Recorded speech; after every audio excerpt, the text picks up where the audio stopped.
Itatayo na sa Children's Park ng Cotabato City ang Harmony Learning Center na tututok sa edukasyon ng mga batang may espesyal na pangangailangan.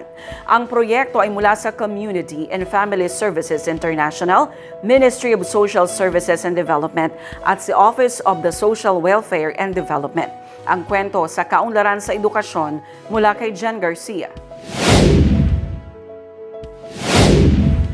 Malaki ang pasasalamat ni Mayor para sa lahat, Bruce Matabalaw, sa Community and Family Services International, Ministry of Social Services and Development at sa Social Welfare and Development Office dahil masisimula na ang konstruksyon ng Harmony Learning Center sa Children's Park.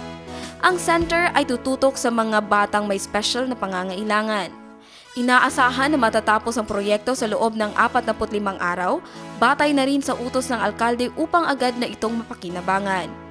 Isa sa mga pangarap ng alkalde na ang bawat kabataan ay magkaroon ng pagkakataong mangarap at magbukas pa ng mga oportunidad na hindi limitado sa kanilang kakayahan.